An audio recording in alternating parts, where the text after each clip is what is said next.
This moment took 50 years, a lot of determination, tears, For real. and answered prayers. She said, I know you, my mom. She said, I'm not going nowhere. I said, I'm not going to let you go nowhere, honey. So how did we get here? In 1969, a young Judy Levine was living in California, working to support her large family back home in Louisiana. When she became pregnant with her second child, she knew she couldn't afford a loan by a man who said he wasn't ready to settle down. I was in a position where I wasn't able to take care of my baby. But I didn't at the same time. I wanted my baby to have a good life. At 23, she made one of the most difficult decisions of her life on February 15th, the day Peaches was born. And that's the only time I seen her.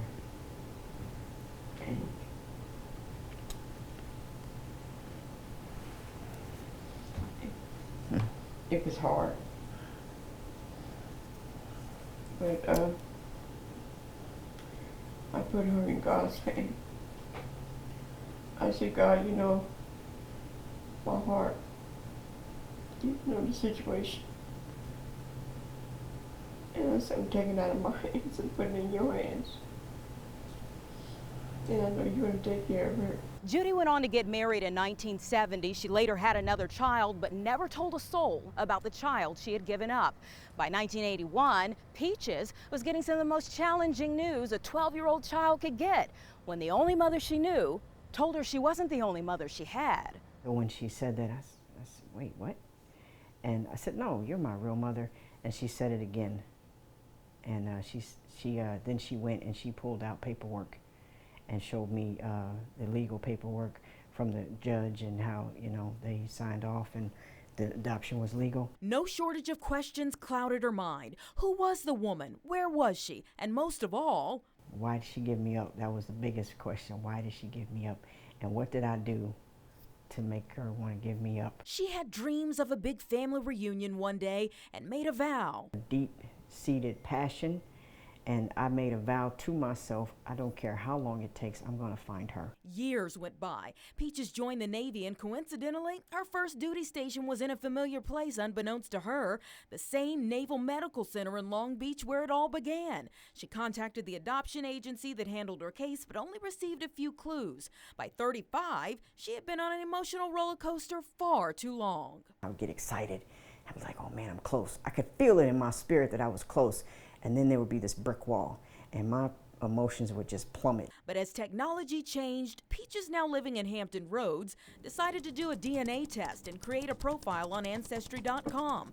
Meanwhile, times had changed, and Judy decided to open up to her prayer partners down in Houston from Lakewood Church. Sister Vera told me, she said, Judy, she said, she's been looking for you. She said, the Lord told me to tell you to wait on him. She's going to find me.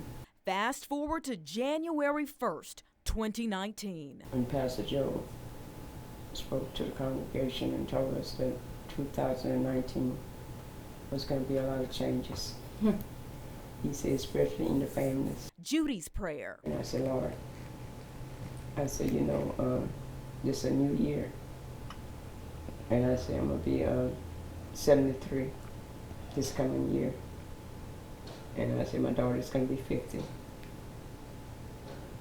I said, and Father, if you don't do nothing else for me, I would love to see her before you take me home. That same day, the sister of Peaches' adoptive mother passed away. At the same time God was closing that door, something in my spirit, I said, man, something is going on. 20 days later, Peaches heard from Judy's niece who had found her online. I get this Facebook Messenger notification from this person I don't recognize, but I saw the name Godot. And I said, oh gosh, here we go again. This time it was the real thing. With a few questions asked and several pictures exchanged, Judy's niece, who knew nothing about her aunt's pregnancy decades ago, had one more thing to do. She said that you have a daughter and put her up for adoption.